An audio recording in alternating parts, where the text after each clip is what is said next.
Vamos a dar comienzo entonces al ciclo de cursada. Ustedes saben que tienen una unidad programática que tiene diferentes contenidos. El formato que se le da al ciclo es el martes, en donde se da la parte teórica, ¿sí?, a la que tienen que presentarse o tienen que quedar anotados de esta manera, ¿sí? O sea, quedan, una vez que están admitidos, quedan registrados como que estuvieron presentes, y el ciclo o el contenido programático se termina de dar recién el jueves. O sea, ustedes tienen que presentarse a ambas clases, tanto la del martes como la del jueves, para tener el presente en ese tema, en esa unidad temática, ¿sí? Si ustedes están en el teórico, pero no se presentan posteriormente el jueves al práctico, entonces esa unidad temática queda como ausente, ¿sí? Eso es todo lo que yo les puedo informar en relación a lo administrativo. El resto, por favor, si hay alguna duda, consúltenlo con la secretaria. Vamos entonces a dar comienzo a las clases teóricas de este ciclo. Yo ahora voy a apagar el video porque generalmente la calidad el audio y la calidad de la imagen mejora un poco cuando el video está apagado, por lo menos por este lado. Bueno, lo que vamos a ver hoy es probablemente una de las cosas que ustedes más vayan a utilizar, si es que seguramente les va a tocar dentro de por lo menos las prácticas iniciales, ¿sí? Cuando empiecen a hacer guardias o empiecen a establecer contacto con pacientes en salas de emergencia. Les va a tocar tener que resolver situaciones de urgencia relacionadas con tóxicos, ¿sí? Un cuadro tóxico tiene la misma complejidad, el mismo abordaje que cualquier otro diagnóstico al que ustedes tengan que arribar, ¿sí? Entonces hay pequeñas cosas que son importantes para que ustedes tengan en cuenta inicialmente ante la posibilidad de tener que abordar un paciente que esté intoxicado, ¿sí? Todos los que formamos parte de la cátedra de toxicología somos parte también del Centro de Referencias Toxicológicas de la provincia de Buenos Aires, por lo tanto asesoramos desde todo lo referente a la toxicología, tanto la toxicología clínica como la ambiental, la bromatológica, ecotoxicología, toxicología laboral, a la provincia, ¿sí? Ese es el número de teléfono, ¿sí?, de la emergencia toxicológica. Estamos en ese teléfono durante 24 horas, los 365 días del año. Así que es importante que lo tengan como referencia cada vez que tengan dudas en relación a algún cuadro en donde sospechen que la etiología puede ser tóxica. Lo que vamos a ver hoy inicialmente es cómo abordamos a un paciente donde podemos incorporar o podemos tener dentro de las posibilidades diagnósticas la causa tóxica, ¿sí? Y la idea, en realidad, de la cátedra es precisamente esa, que ustedes puedan incorporar dentro del abanico de posibilidades diagnósticas la etiología tóxica. Bien, bueno, voy a apagar el video y vamos a comenzar entonces con la presentación de la clase de hoy. Voy a ustedes achicar un poquito porque están como... Bien. Todos pueden ver y escuchar bien, ¿no es cierto? Sí, sí, profe. Sí, profe. Sí, profe, sin problema. ¿Ocupa toda la pantalla la presentación o no? Sí, toda la pantalla. Se ve perfecta. Bien, muy bien. Bueno, vamos entonces a introducir un poquito esta rama, ¿sí?, de la medicina que estudia especialmente agentes capaces de producir alteraciones patológicas en los seres vivos, ¿sí? Todos sus mecanismos de acción, los efectos y las formas que tenemos para contrarrestarlos, ¿sí? Entonces, la toxicología dentro de la medicina estudia aquellos agentes tóxicos especialmente, ¿sí?, que también pueden conocerse con el nombre de xenobióticos, toxinas, más vulgarmente venenos, ¿sí? Y todos sus procesos, ¿sí?, todo el proceso que producen desde el ingreso al organismo hasta que el organismo los elimina, ¿sí?, naturalmente, o no puede, ¿sí?, por diferentes razones, eliminarlo y producen un cuadro tóxico que puede ser leve, moderado o severo. Vamos entonces a introducirnos ahora en cuáles pueden ser esos agentes capaces de producir cuadros tóxicos. A ver, que tengo muchas cosas acá que me molestan. Teniendo en cuenta el estado físico, ¿sí?, sus características o propiedades físicas, chicos, yo sigo admitiendo gente, pero no puedo estar admitiendo gente durante toda la clase, ¿sí? Así que por favor les pido que traten de ser lo más puntuales posible, ¿sí? Porque Profe, hay una opción que puedes poner para que se acepten automáticamente las sí, personas que ingresan. La puse, lo que pasa es que eso se hace en el momento en que ingresan todos, después como que van apareciendo y ya no sé por qué no se pueden, pero después voy a preguntar eso. Bueno, les decía entonces que los agentes pueden clasificarse de diversas maneras, de acuerdo teniendo en cuenta, o sea, diferentes puntos de vista. Podemos hablar del estado físico de cada uno de ellos, los tipos de efectos que tienen, ¿sí?, sobre los órganos que afectan, ¿sí?, el órgano blanco que pueden afectar específicamente, en fin. Podemos clasificarlos de muy diferentes maneras. Esto es una clasificación bastante general, cualquiera de estas les puede servir. De acuerdo al estado físico pueden clasificarse en sólidos, líquidos o gaseosos, de acuerdo a su estructura química pueden clasificarse en orgánicos o inorgánicos, de acuerdo al tipo de efectos que producen en cancerígenos o teratogénicos, por ejemplo, ¿sí? Puede este tipo de clasificación es muy amplia, pero bueno, es un ejemplo: cancerígenos o teratogénicos. De acuerdo a su potencial tóxico pueden ser extremadamente tóxicos, muy tóxicos o ligeramente tóxicos. De acuerdo al órgano blanco sobre el cual van a actuar especialmente, pueden ser neurotóxicos, nefrotóxicos, cardiotóxicos, etc. De acuerdo a su mecanismo de acción pueden clasificarse a su vez en anoxemiantes, inhibidores enzimáticos, irritantes, en fin. Son simples maneras de clasificar a algunos de estos agentes tóxicos como para que podamos de alguna manera agruparlos, ¿sí?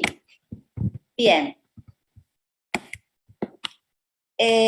También pueden clasificarse, y por ahí esta es la forma más habitual que nosotros tenemos de clasificarlos, que es de acuerdo a cómo los agentes tóxicos son conocidos, ¿sí?, por la comunidad en general, ¿sí? No solo por la comunidad médica, sino por la comunidad general, ¿sí? Cómo son identificados, ¿sí?, este tipo de xenobióticos, ¿sí? Entonces, de acuerdo a su uso habitual, pueden ser clasificados como plaguicidas, medicamentos, hidrocarburos. Bien. Estoy teniendo un problemita, espérenme un segundo.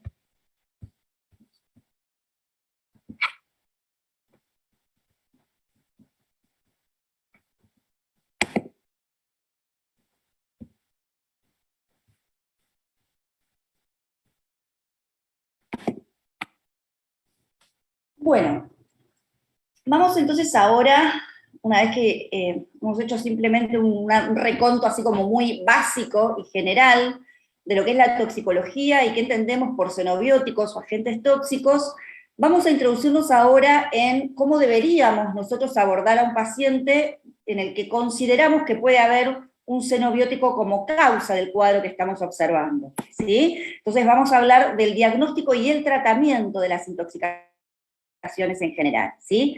Lo primero que debiéramos hacer es establecer la urgencia, ¿sí? Es decir, cuán urgente, ¿sí?, es el cuadro que nosotros estamos observando. Si es un cuadro que requiere, ¿sí?, de un manejo inmediato, ¿sí?, si nos da tiempo como para poder ir averiguando determinadas cosas que pueden ayudarnos a establecer un diagnóstico un poco más preciso, ¿sí? Pero siempre, como en cualquier caso, ¿sí?, es muy importante establecer la urgencia en el paciente que estamos observando, ¿sí? Obviamente es importante hacer una anamnesis lo más exhaustiva posible, ¿sí? Dentro de la anamnesis es importante tener en cuenta algunas preguntas que pueden ayudar muchísimo, como por ejemplo, ¿cuál es el tiempo de latencia, ¿sí?, que es el tiempo transcurrido entre el contacto directo con el tóxico y la aparición del cuadro clínico? Si hubo o no algún otro paciente involucrado, ¿sí?, si el paciente que nosotros estamos viendo es el único que tiene esta sintomatología, o esto también afectó a parte de la familia o a parte del grupo laboral. En fin, si es el único o existen otros pacientes que tengan sintomatología similar. Otra de las preguntas que es importante realizar, si es que el paciente puede hablar y puede expresarse, o si está acompañado por alguien que así pueda hacerlo, es necesario preguntar, ¿sí?, cómo lo encontró, cómo encontró al paciente, cuáles eran las características del estado del paciente en el momento, ¿sí?, en que fue encontrado o hallado por el familiar.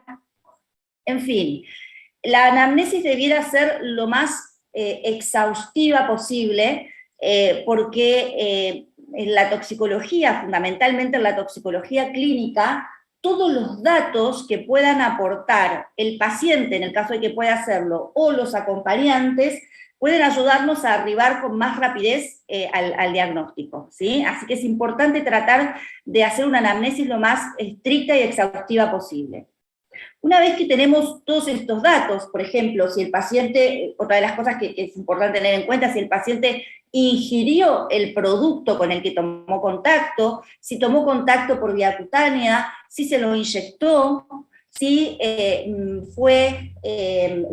lo ingirió pero en forma voluntaria, de forma involuntaria, ¿sí? Si la causa por la cual el paciente toma contacto con el tóxico es precisamente voluntaria o involuntaria, ¿sí? ¿Cuál es el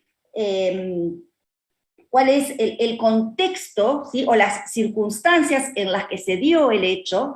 Bueno, todas estas cosas son fundamentales, ¿eh? Entonces, una vez que nosotros podemos tener o haber recabado estos datos, vamos a ver qué podemos hacer en relación al tratamiento específico, ¿sí?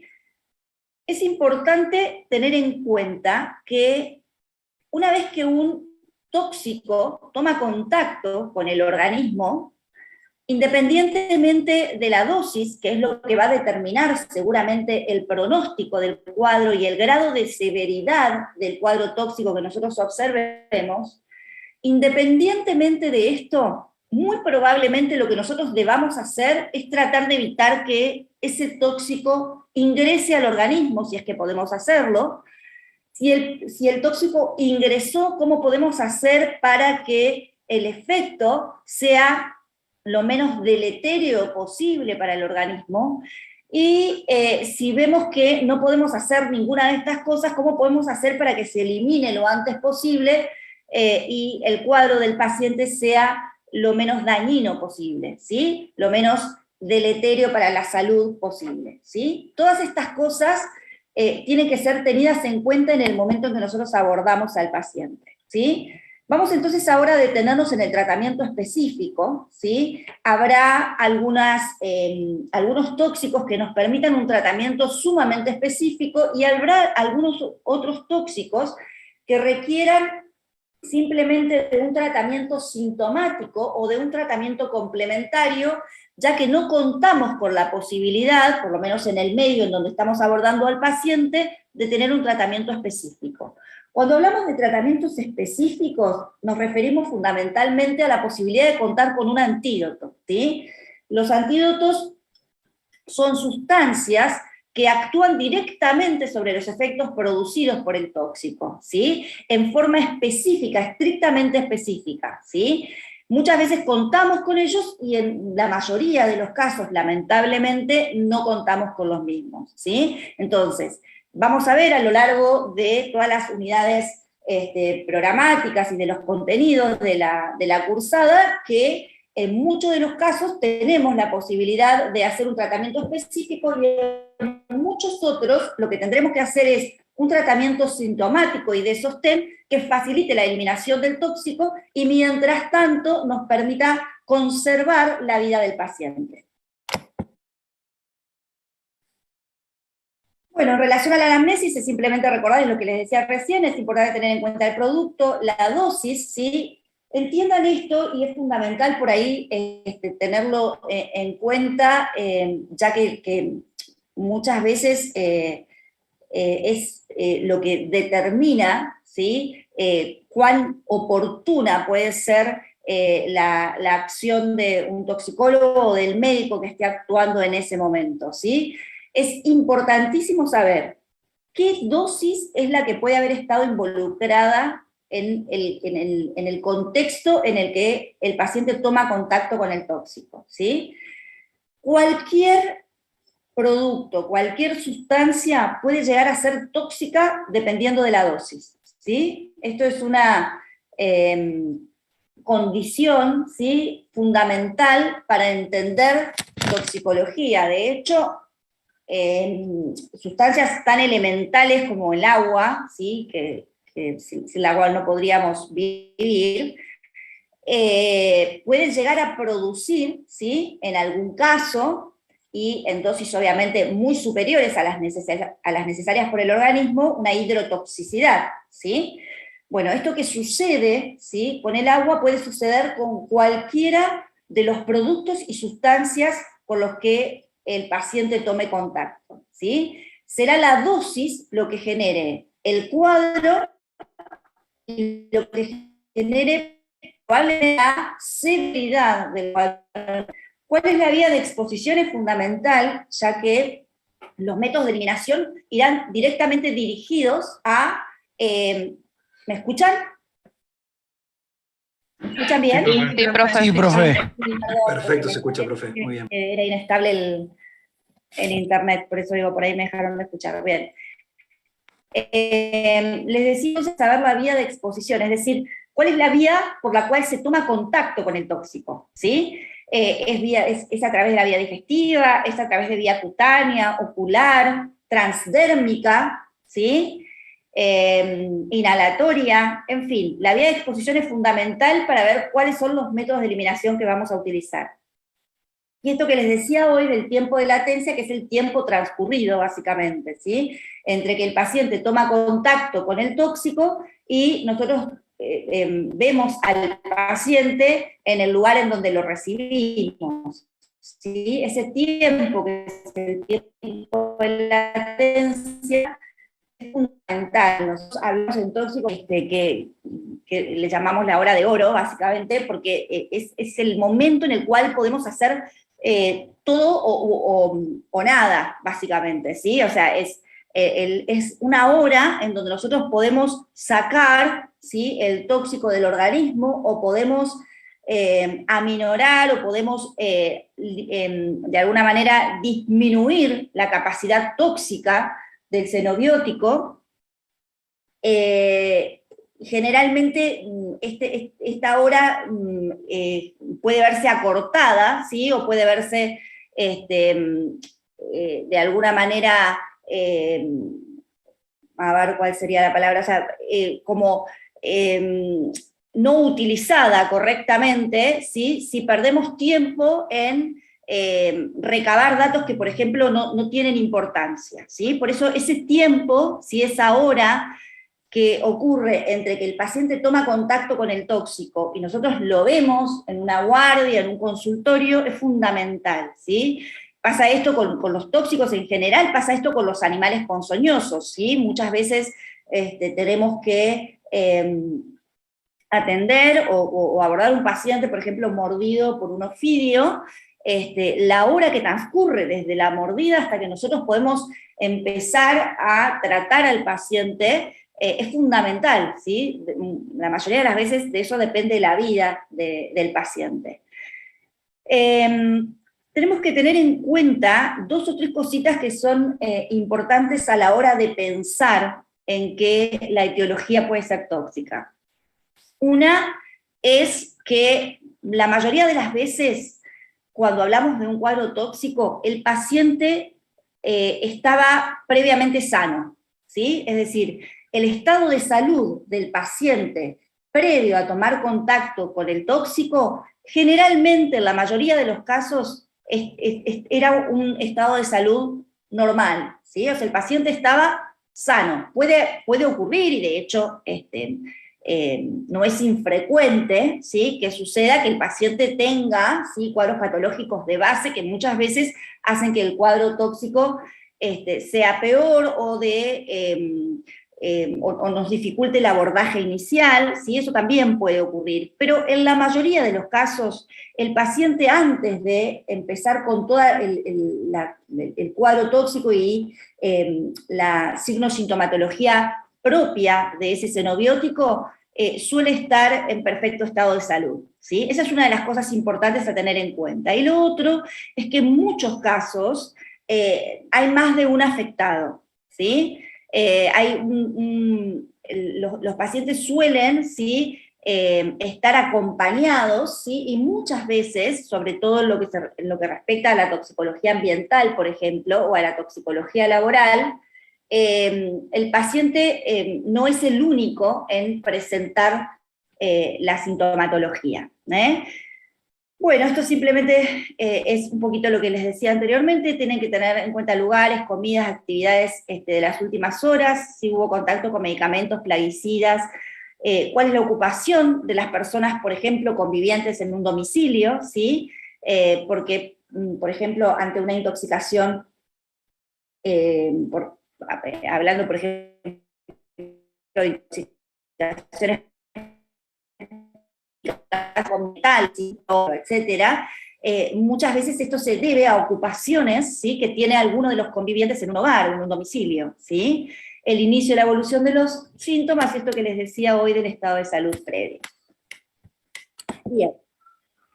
Profe. Ante la falta de datos, ¿sí?, por lo que sea, o porque el paciente está inconsciente, porque no viene acompañado, porque se trasladó desde el domicilio, desde el lugar de trabajo, directamente en ambulancia, y no podemos recabar datos en relación al paciente y al contexto en que se dio el hecho, ante la falta de esta información, nosotros tenemos que actuar como si el agente fuera el producto más tóxico y en una dosis suficiente como para provocar el mayor daño, ¿sí?, o el mayor efecto tóxico.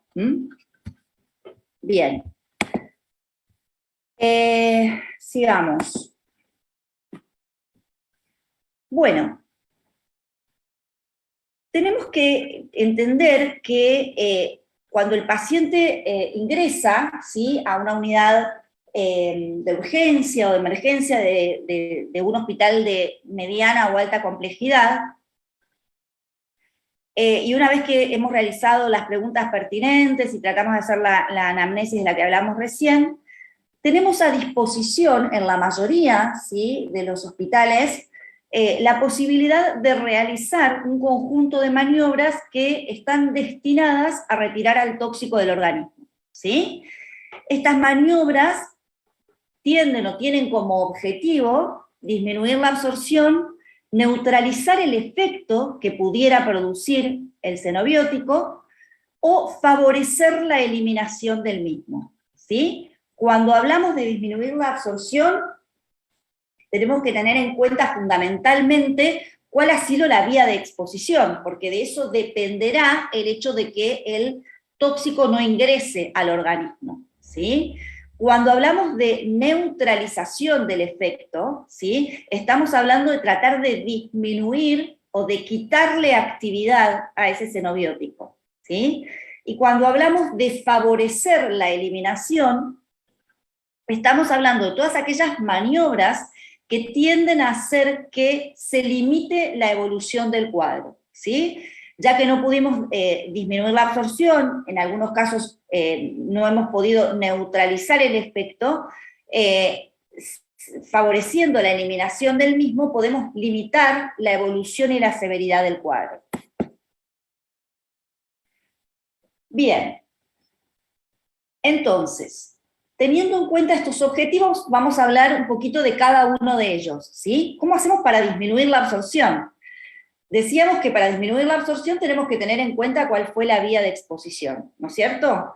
Si la vía de exposición fue parenteral o inhalatoria, este punto es impracticable, ¿sí? Ya que si el xenobiótico ingresa por vía parenteral, no tenemos manera de evitar que se absorba, ¿sí? Lo mismo ocurre cuando ingresa por vía inhalatoria. La mayoría de las veces los productos que ingresan por vía inhalatoria son gases, ¿sí? El estado físico suelen ser gases, ¿sí? Pero puede entrar por vía inhalatoria alguna sustancia de abuso, por ejemplo, ¿sí? Una vez que ingresan a través del árbol respiratorio y se incorporan o ingresan al torrente circulatorio, es imposible que nosotros podamos eliminarlo, ¿sí? O podamos evitar que se absorba, básicamente.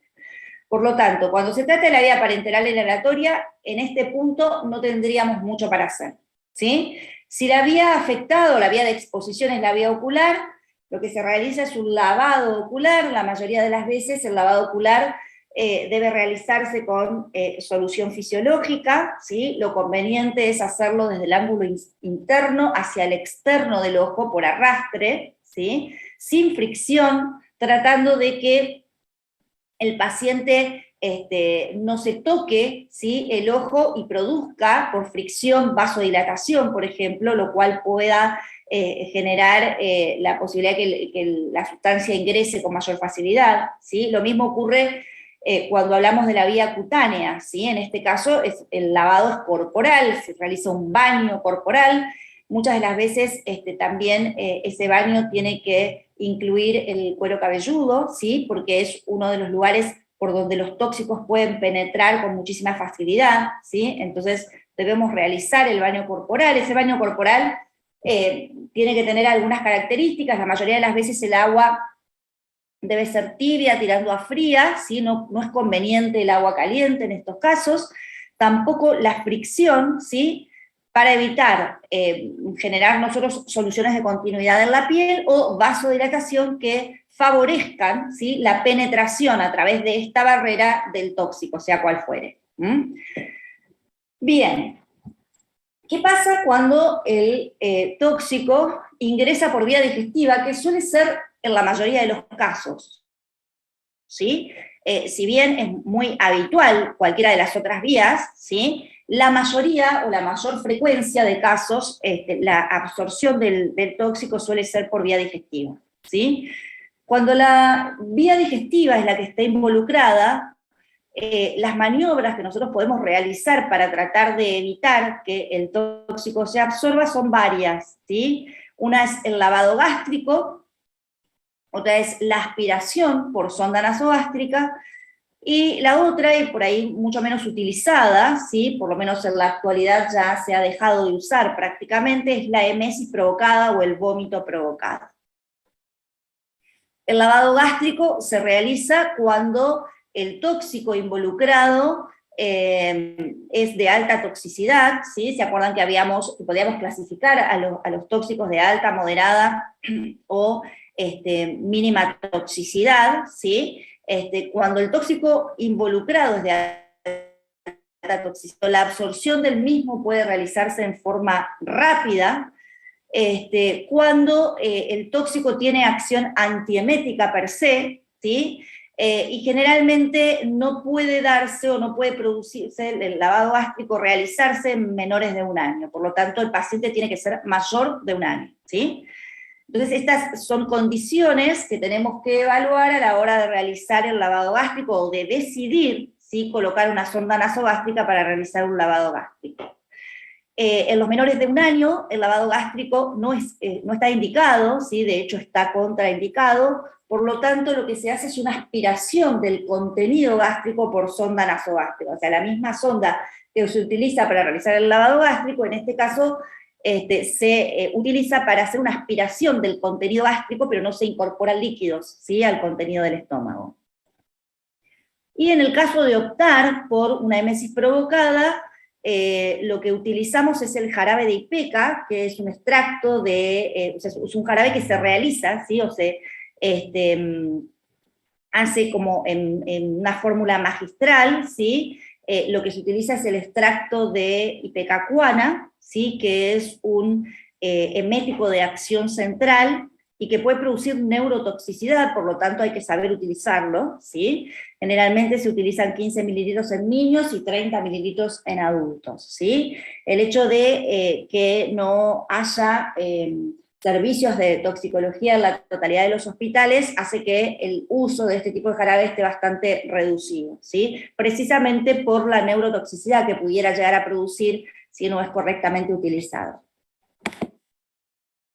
En el caso de decidir la utilización del jarabe de Ipeca, generalmente se administra en una fórmula que nosotros repartimos o que está en los lugares donde tienen servicios de toxicología, es al 7%, se diluye más o menos unos 200 centímetros cúbicos de algún líquido, ¿sí? Y se espera el efecto, ¿sí? Más o menos unos 20 a 30 minutos desde la administración del jarabe, es lo que tarda en producirse el vómito, ¿sí? El vómito es un vómito propulsivo que generalmente vacía la totalidad del estómago y que es altísimamente efectivo a la hora de evitar la absorción del producto, ¿sí? Cuando utilizamos o cuando decidimos utilizar esto, cuando el tiempo de latencia o el tiempo transcurrido entre el contacto con el tóxico y el momento en el que nosotros vemos al paciente es mínimo, ¿sí? De 40 minutos a de 30 a 40 minutos, no más, ¿sí? Más o menos ese es el tiempo que tenemos como para saber que no ha habido vaciamiento gástrico y por lo tanto podemos nosotros, provocando un vómito, hacer que el tóxico en cuestión sea expulsado y no absorbido, ¿sí? Una vez que nosotros administramos el jarabe de Ipeca, el estómago tiene que quedar en reposo, y hablamos de un reposo gástrico de 1 hora aproximadamente. La mayoría de las veces, con una sola dosis, el paciente tiene el vómito que esperamos y no es necesario volver a administrarlo. En algunos casos, en muy pocos casos, es necesario administrar nuevamente la mitad de la dosis, es decir, dejamos que transcurra 1 hora y posteriormente administramos la mitad de la dosis, en el caso de un adulto 15 mililitros, y en el caso de los niños tratamos de evitar volver a administrarlo, pero aproximadamente unos 7 mililitros, y tratamos de estimular con un bajalengua para producir nosotros el reflejo nauseoso, ¿sí? Esto generalmente produce el vaciado gástrico en cuestión de minutos. Bien. Ahora vamos a detenernos y vamos a hablar del lavado gástrico, de la utilización del carbón activado, ¿sí? Siempre que el tóxico sea absorbido por vía digestiva, ¿sí? La vía de exposición sea la vía digestiva. Tenemos que tener en cuenta que existen algunas contraindicaciones, ¿sí? Contraindicaciones que hacen que no podamos de ninguna manera realizar estas maniobras que constituyen los métodos de eliminación por vía digestiva, ¿sí? Estas contraindicaciones pueden ser absolutas o relativas, ¿sí? Hablamos de contraindicaciones absolutas o relativas teniendo en cuenta el paciente o el producto, ¿sí? A ver, esto es simplemente para que se lo puedan acordar mejor, vean que todos empiezan con C, ¿sí? Nosotros hablamos de las 4 C como contraindicaciones para realizar métodos de eliminación. Hablamos de contraindicaciones absolutas cuando el paciente presenta convulsiones o cuando el producto en cuestión es un cáustico, ¿sí? En este caso, de ninguna manera podemos hacer estos métodos de eliminación de los que vamos a hablar ahora, ¿sí? Cuando el paciente está teniendo una crisis convulsiva, de cualquier causa, muchas veces la causa es precisamente tóxica, ¿sí? Por haber ingerido algún producto, alguna sustancia convulsiva. En este caso debemos hacer el tratamiento para que cedan las convulsiones y posteriormente, una vez superado ese cuadro, se verá si es posible o no realizar los métodos de eliminación y si es conveniente realizarlos, ¿sí? Pero de ninguna manera podemos realizar estos métodos de eliminación cuando el paciente está en un cuadro convulsivo, ¿sí? Lo mismo ocurre cuando la sustancia en cuestión es un cáustico, ¿sí?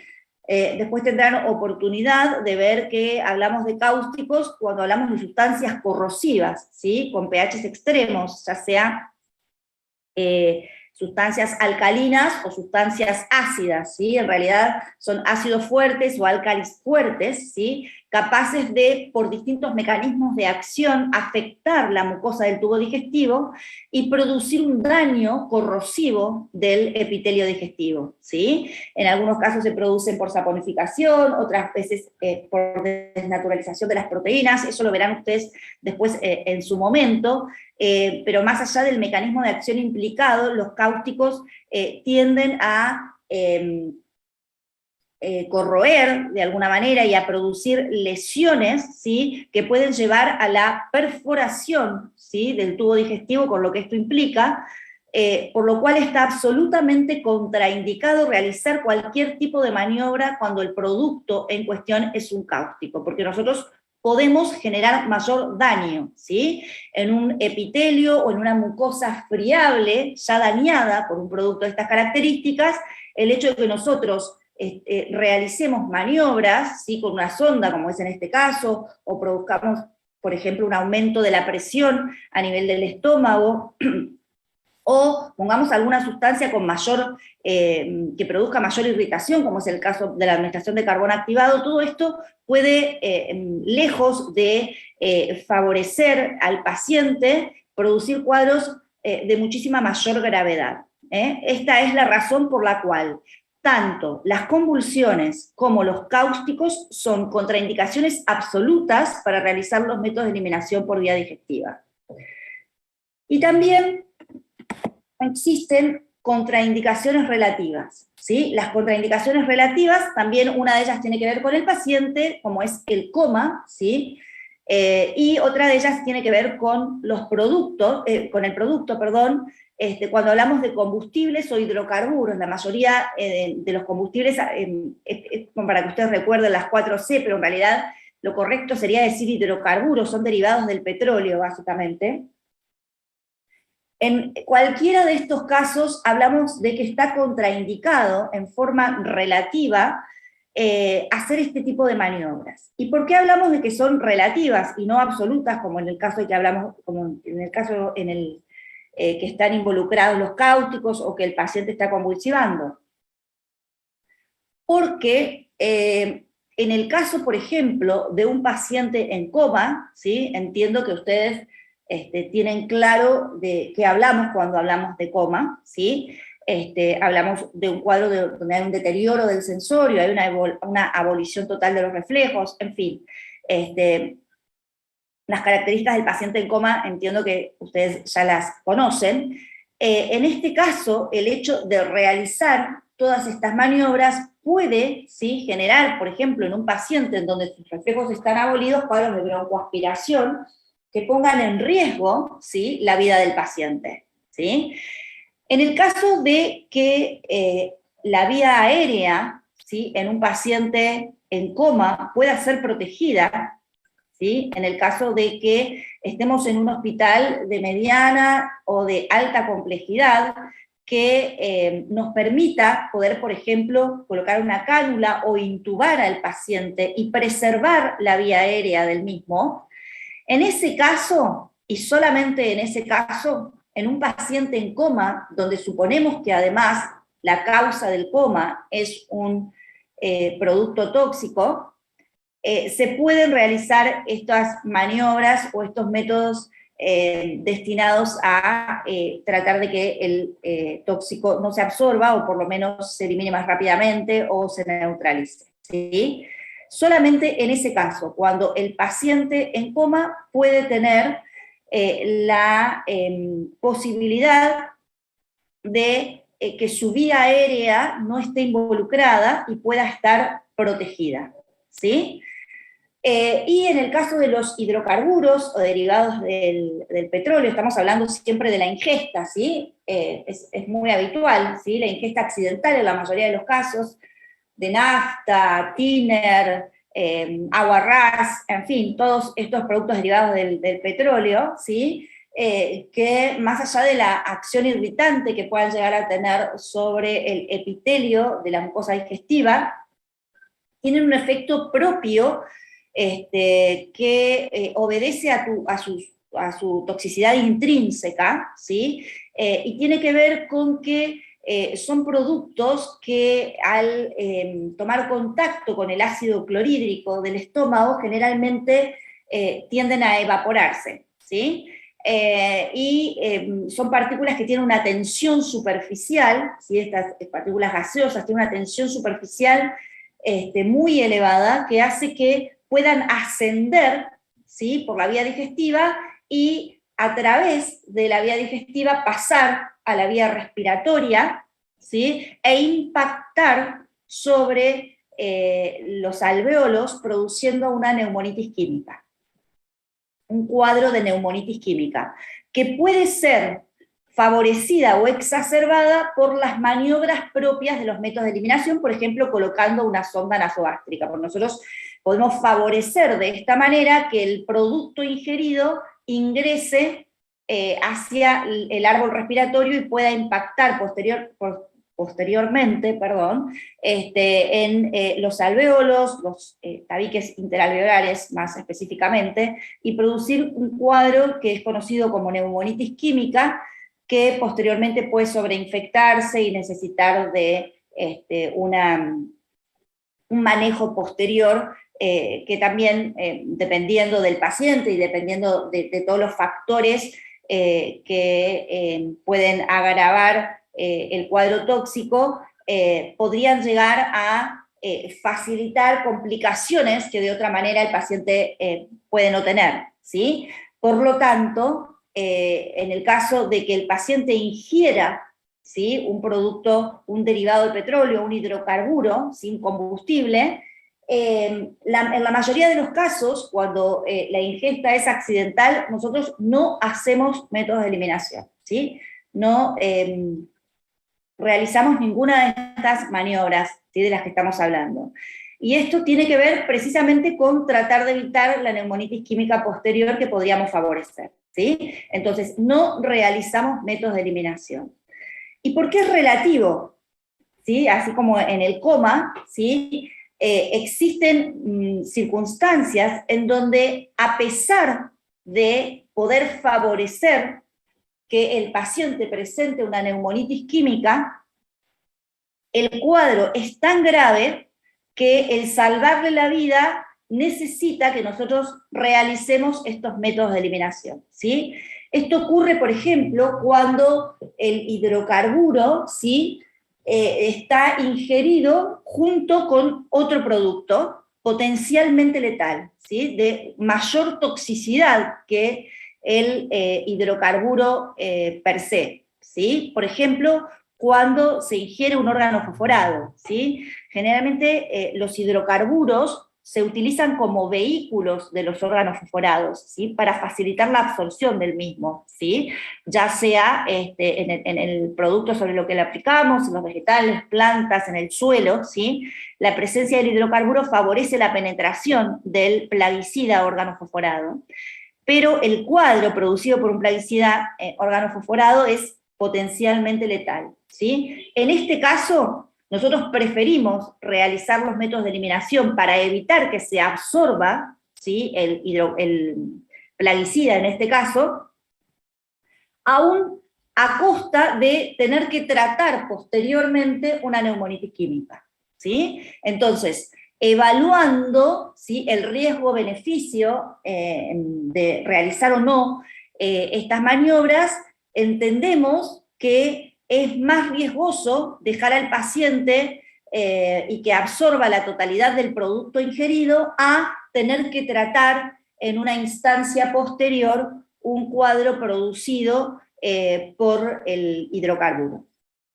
Entonces, por eso hablamos de contraindicaciones relativas, ¿sí? Tanto en el caso del coma como en el caso de la ingesta de hidrocarburos, hay razones por las cuales podríamos tener que realizarlo, aunque en la mayoría de los casos es preferible no realizar este tipo de maniobras, ¿sí? Esto de lo que les hablé recién es fundamental, ¿sí? Lo preguntamos 1000 veces, tanto en los prácticos como posteriormente en el parcial y como posteriormente en el examen final. Para nosotros es fundamental que ustedes tengan certeza en esto, ¿sí? Sobre todo por el principio que tenemos que manejar todos los médicos, que es de primum non nocere, ¿sí?, que lo habrán escuchado un montón de veces, y que tiene que ver con nunca realizar más daño, ¿sí?, que el mismo cuadro patológico que estamos viendo, ¿sí? En este caso, en relación al tóxico, nunca nosotros producir, ¿sí?, o generar a través de nuestras maniobras y de nuestro accionar un daño mayor en el paciente que el que está produciendo el mismo tóxico en cuestión, ¿sí?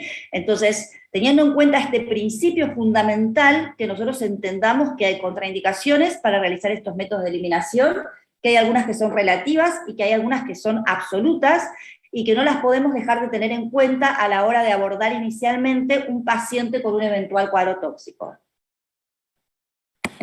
Si hubiera alguna pregunta en relación a esto, les pido que me la hagan ahora, ¿puede ser?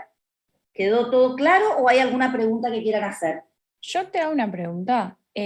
Cuando vos decís en la ingesta accidental de hidrocarburos, que es relativo, ¿eso está puesto en algún lado cuáles son, en cuál actuarías o en cuál no? ¿O es medio a criterio? O sea, sí entendí lo de que, o sea, tenés que evaluar el riesgo-beneficio, pero ¿hay alguna lista que te diga cuándo deberías actuar o cuándo no? A ver, como todo en medicina, las fórmulas no existen, tenés que analizar el paciente y el contexto y muchísimo más en toxicología, ¿sí? Es fundamental analizar el paciente que tenés delante, cuál fue el contexto en el que se dio el contacto con el tóxico, ¿sí? Entonces, si la ingesta es una ingesta mínima, ¿sí? Te voy a poner un ejemplo concreto. Por ejemplo, todos los días tenemos consultas de pacientes que intentaron pipetear nafta porque se quedaron sin nafta o gasoil, ¿sí? Y quisieron pasar de un bidón al auto o viceversa, o de un auto a otro, en fin. Bueno, son los contextos por ahí más habituales en los que se da una ingesta mínima de un hidrocarburo, ¿sí? En este contexto, en donde el paciente ingiere el tóxico en forma accidental, donde la cantidad suele ser mínima, aunque un trago de nafta puede producir un cuadro bastante severo en relación a la irritación que produce sobre el tubo digestivo, la toxicidad posterior generada por el hidrocarburo es bastante relativa y tiene directa relación con la cantidad que ese paciente puede haber ingerido, ¿sí? Si vomitó o no vomitó después, porque el vómito puede llegar a generar posteriormente cuadros de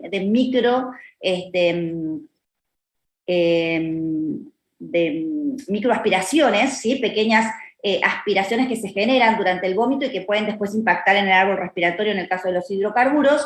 En fin, lo más habitual es que en una circunstancia en donde el contacto con el tóxico es accidental y es mínima, de ninguna manera realizamos métodos de eliminación, ¿sí? Te repito, ¿sí?, que debemos valorar, ¿sí?, en qué contexto vemos a cada paciente. Si el paciente ingiere un hidrocarburo junto con otro producto o con otra sustancia que en sí misma, por su toxicidad intrínseca, pueda provocar un cuadro muchísimo más grave que el hidrocarburo per se, entonces hacemos métodos de eliminación independientemente de lo que pueda generar después en la maniobra, ¿sí? Y en todo caso se tratará, generalmente son 48 horas después, la neumonitis que eventualmente pueda producirse, porque no siempre se produce, ¿sí? Pero si eventualmente se produce, se tratará oportunamente, ¿sí? Entonces, depende fundamentalmente, como en todos los casos, de las circunstancias en las que nosotros abordemos al paciente y del grado de severidad potencial del cuadro que estemos evaluando en el momento. ¿Fui clara? Sí, gracias. Bueno. Bien. ¿Alguna otra pregunta en relación a esto?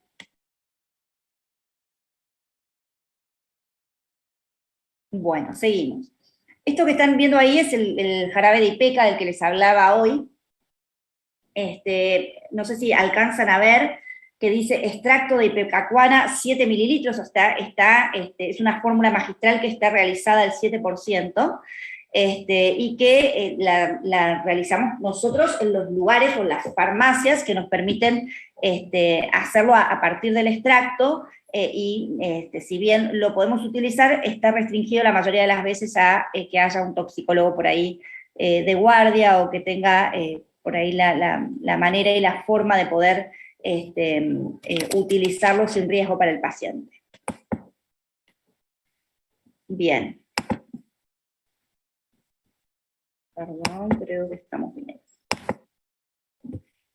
Bueno, hablamos entonces de cuáles son las maniobras para evitar la absorción, y dijimos que podía ser el vómito provocado, la aspiración nasogástrica o el lavado gástrico, ¿sí? Hay una segunda instancia en donde lo que tratamos es de neutralizar los efectos o disminuir el efecto tóxico del tóxico que estemos tratando, ¿sí? En este caso, la sustancia utilizada, ¿sí? Es un neutralizante universal, ¿sí? Que tiene sobre los potenciales cuadros tóxicos un efecto muy, muy importante, ¿sí? Y es el carbón activado.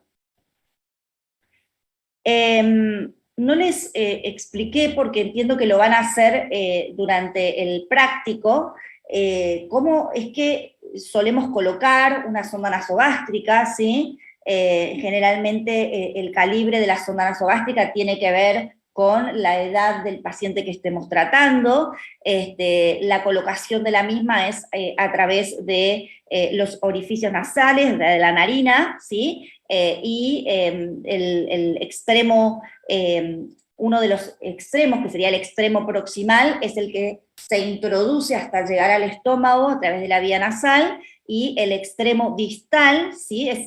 Que es el que nosotros vamos a poder ver y observar, es el que se une, o el que, al que está unido la jeringa, que generalmente es una jeringa de unos 60 centímetros cúbicos, ¿sí? Que es a través de la cual vamos a instilar la solución fisiológica para realizar el lavado gástrico, ¿sí? Entonces, esta técnica, que es fundamental realizarla correctamente, obviamente, como todas las técnicas en medicina, de lo contrario podemos hacer mucho daño.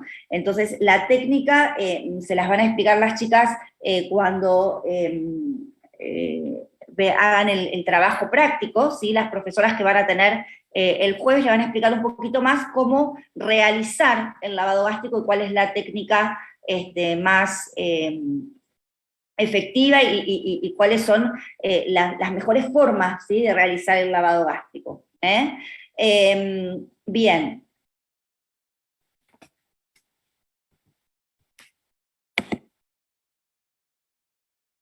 Belén, ¿me escuchás? Belén, te acabo de admitir, ¿me escuchás?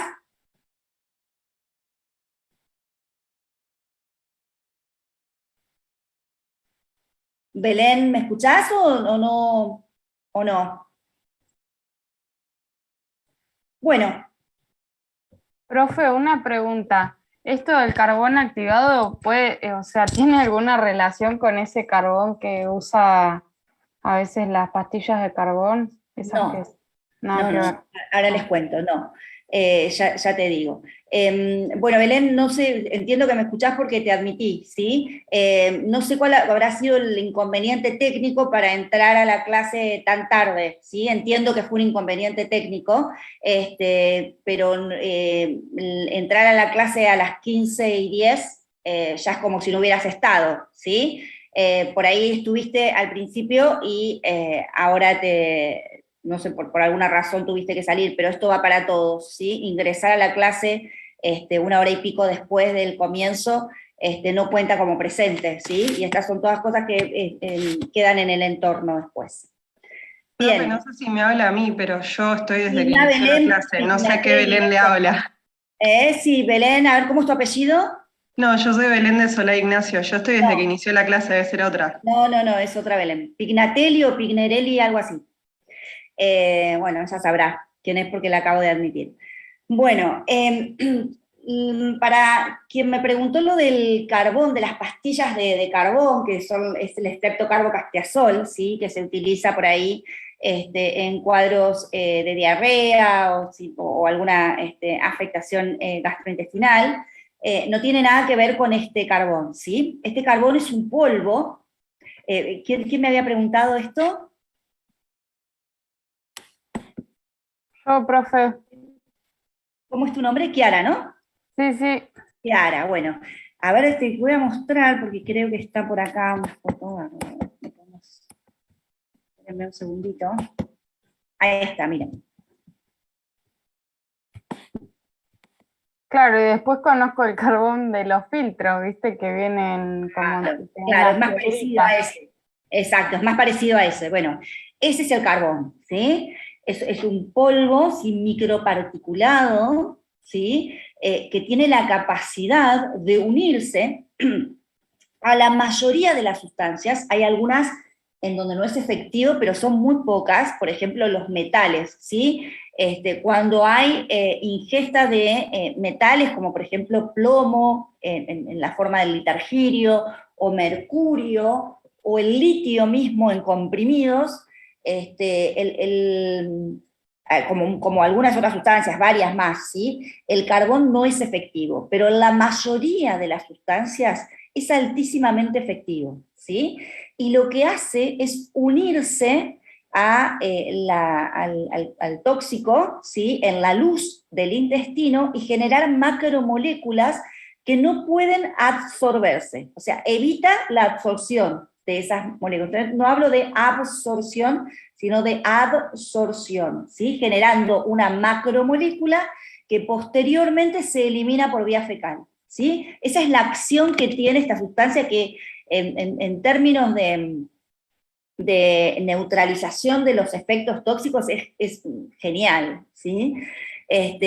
Hay muy pocos casos en donde no es efectivo y hay casos en donde no conviene administrarlo, pero la verdad es que son muy pocos, ¿sí?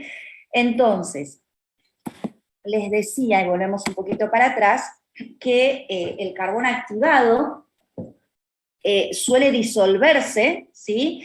En agua, la mayoría de las veces se puede hacer en agua de la canilla o se puede hacer con solución fisiológica, más o menos en 50 a 100 centímetros cúbicos del líquido. Se trata de disolver lo mejor posible porque después eso hay que administrarlo por la sonda y tenemos que evitar que la sonda se tape, ¿sí? Porque si no ninguna de estas cosas es efectiva, ¿eh?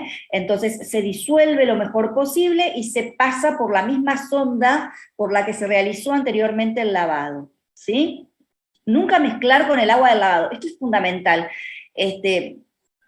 Lamentablemente, todo el tiempo, y esto tiene que ver por ahí con un desconocimiento de lo que implica el carbón, muchos médicos hacen el lavado con el carbón, o sea, el lavado gástrico junto con el carbón. Eso no es una práctica aconsejable, ¿sí? Nosotros debemos realizar el lavado gástrico, que consta de dos partes, digamos, que una es la instilación del fisiológico en el estómago, ¿sí? Que diluye el tóxico en el estómago, y después es la extracción de ese tóxico, ¿sí? Por diferencia de presiones a través de la jeringa que tenemos colocada en el extremo distal, para tratar de hacer circular, ¿sí?, de alguna manera ese tóxico y extraerlo directamente para evitar que llegue a la luz intestinal y se absorba, ¿sí? Entonces, esa primera etapa, en esa primera etapa, en relación a la eliminación, no interviene el carbón, ¿sí? Porque muchas veces nosotros necesitamos ver qué es lo que está saliendo del estómago, si efectivamente el lavado gástrico es positivo, nosotros hablamos de rescate, si pudimos rescatar el tóxico, si estamos observando el color, ¿sí?, de esa composición gástrica, eso nos ayuda muchísimo para saber cuánto puede haber absorbido el paciente, el grado de toxicidad, tener una idea de la severidad del cuadro con el que nos vamos a encontrar posteriormente, en fin, hay un montón de cosas que nosotros evaluamos en ese agua que extraemos del estómago, que no podríamos evaluar u observar si estuviera el agua del lavado disuelto en carbón activado, ¿sí? Entonces son dos instancias separadas. Una inicial, en donde lo que hacemos es lavar el contenido del estómago, y otra posterior, habiendo finalizado esta primera, en donde lo que hacemos es, a través de la misma jeringa y de la misma sonda por la cual realizamos el lavado gástrico, instilar el carbón activado diluido en agua, que tiende a, en la luz del intestino, ya no tanto a nivel del estómago, sino en el intestino, ¿sí?, tiende a generar con el tóxico macromoléculas que posteriormente van a ser eliminadas, ¿sí? Entonces, se instila el carbón activado y se deja actuar clampeando la sonda, se clampea la sonda durante 1 hora y se deja actuar en la luz del intestino durante aproximadamente 1 hora, un poquito más, ¿sí? Lo habitual es 1 hora, ¿sí?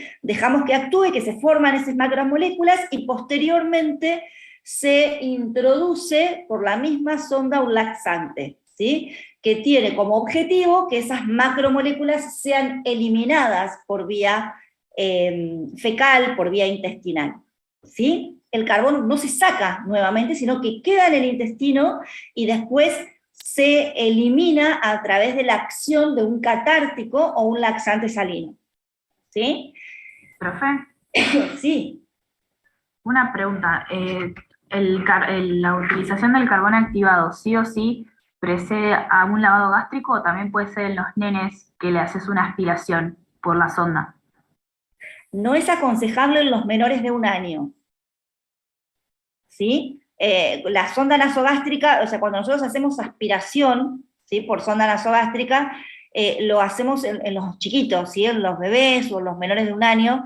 En estos casos tratamos de no administrar carbón activado, a no ser que la sustancia en cuestión sea muy tóxica, ¿sí?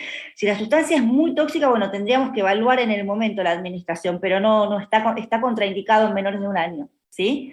Generalmente lo hacemos en niños mayores, a partir del año en adelante. ¿Mm?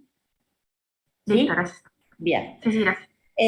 Bueno, entonces les decía que nunca debemos mezclarlo con el agua del lavado, que estaría contraindicada su utilización cuando el paciente presenta un cuadro de híleo paralítico u obstructivo, o sospechamos la posibilidad de una eventual perforación, ¿sí?, del tubo digestivo. Obviamente en estos casos está totalmente contraindicado el uso del carbón, porque podemos producir nosotros mismos una peritonitis química, ¿sí? Imagínense esta sustancia esparcida en el peritoneo, ¿sí?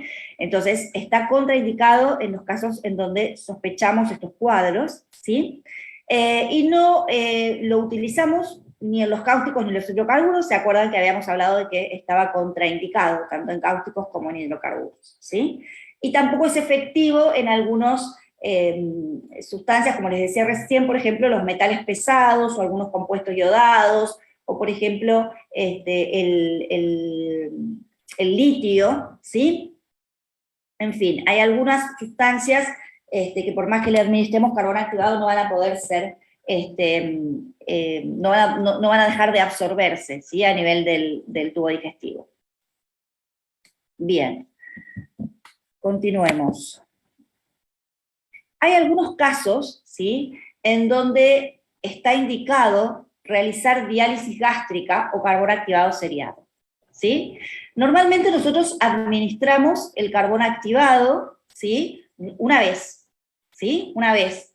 Generalmente 1 hora después de haberse administrado el carbón activado y haber dejado la sonda clampeada para que el carbón pueda actuar y hacer su efecto en la luz del intestino, administramos un laxante que facilite la eliminación del mismo, ¿sí? Eso es lo que se hace habitualmente. Hay algunos casos, sobre todo aquellos casos en donde el paciente ingiere alguna sustancia, ¿sí? Que tiene lo que nosotros llamamos circuito enterohepático o enteroentérico, ¿sí? Que tiene como una recirculación por su toxicocinética, ¿sí? Muchas veces los metabolitos que se forman por ese primer paso hepático que tienen muchos de los tóxicos involucrados, porque muchos de estos son fármacos, chicos, ¿sí? Los metabolitos que se forman suelen ser incluso más tóxicos que el mismo principio activo, ¿sí? Entonces, en este caso, cuando hay un recircuito, ¿sí? Enterohepático o enteroentérico y los metabolitos o el mismo principio activo vuelve, ¿sí? Hacia la luz intestinal y posteriormente vuelve al hígado y a través de la bilis otra vez al intestino y así en un circuito que puede prolongarse teniendo en cuenta, obviamente, o de acuerdo a las características tóxico-cinéticas o fármaco-cinéticas del producto en cuestión, ¿sí? Lo que nosotros utilizamos es el carbón activado en forma seriada, es decir, administramos el carbón, en vez de en una única dosis, que es lo habitual, administramos el carbón cada 4 horas, ¿sí? Cada 4 a 6 horas, durante 24 horas, ¿sí? Es decir, administramos el carbón, clampeamos la sonda, dejamos que actúe 1 hora y después pasamos un purgante. Y esto mismo lo repetimos cada 4 horas durante un día, durante 24 horas. ¿Cuándo? Cuando la sustancia en cuestión tiene una vida media muy prolongada o tiene circuito enteroentérico o enterohepático. El caso es, por ejemplo, de estos fármacos que están acá al costadito, como la carbamazepina, el valproico, el fenobarbital, el paracetamol, en general los AINES tienen circuito enteroentérico. La manita faloides, que es una seta venenosa, ¿sí? Una seta, nosotros hablamos de setas, que es el nombre correcto que debemos darle a los hongos, ¿sí? A los hongos venenosos. La manita faloides es un hongo que muchas veces se confunde con hongos comestibles, como los champiñones, por ejemplo, o los portobelos, ¿sí? Son hongos tóxicos. En este caso, una de las cosas más importantes de tener en cuenta es tener claro precisamente que tiene circuito enteroentérico o enterohepático, porque muchas de las veces limitamos el cuadro tóxico administrando el carbón en forma seriada. Los antidepresivos tricíclicos, que son muy cardiotóxicos, y que suelen tener una vida media muy prolongada, también tienen circuito enterohepático. Profe, una consulta, ¿podés repetir cómo es el ciclo? ¿El ciclo de administración del carbón? Sí, o sea, se lo das, lo clampeás. Exacto, vos le administrás el carbón, ¿sí? Diluido, como habíamos dicho, más o menos unos 100 centímetros cúbicos de solución fisiológica, ¿sí? Eso se introduce a través de la sonda por una jeringa. Una vez que lo administrás, clampeas a la sonda, ¿sí? Y dejás que actúe el carbón durante 1 hora. Pasada esa hora, se administra un laxante, un catártico. Generalmente utilizamos leche de magnesia, ¿sí? En algunos casos, cuando no tenemos leche de magnesia, el lactulón, ¿sí? Entonces se administra el laxante y se deja actuar el laxante, ¿sí? La idea es obtener una catarsis, ¿sí? Que haga que se eliminen todos esos productos tóxicos que formaron macromoléculas y que no se absorbieron. Esto mismo lo hacemos cada 4 horas o cada 6 horas, ¿sí? En el lapso de 24 horas. ¿Se entendió? Sí, ahora sí, profe. ¿Sí? Perfecto. Bueno, muy bien. Bueno, esto es lo que les había mostrado hoy. ¿Alguna pregunta hasta acá?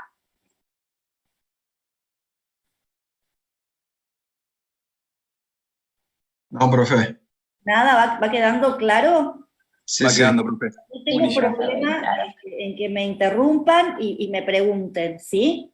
Les Está pido bien. por favor que si hay algo que no es claro, me pregunten porque es el momento. Profe, perdón, una pregunta cortita. Lo que dijiste que era que se tomaba el parcial cuando estabas hablando de las contraindicaciones, ¿hablabas de las contraindicaciones en sí o de esto de no generar más daño que habías comentado? No, o sea, el principio inicial de las contraindicaciones tiene que ver con esto de no generar mayor daño, ¿sí? Pero lo que nosotros preguntamos es básicamente en qué casos está contraindicado realizar los métodos de eliminación por vía digestiva, ¿sí? Perdón que pregunte de vuelta. Antes del carbón activado había que utilizar algo tipo agua. Antes del carbón activado, la mayoría de las veces hacemos un lavado gástrico, ¿sí? Sí. Bien. Yo entiendo que a veces les resulta difícil porque no lo han hecho, no lo han practicado, pero a ver, ustedes háganse una composición del lugar, o sea, llega un paciente que ingiere una sustancia tóxica, ¿sí?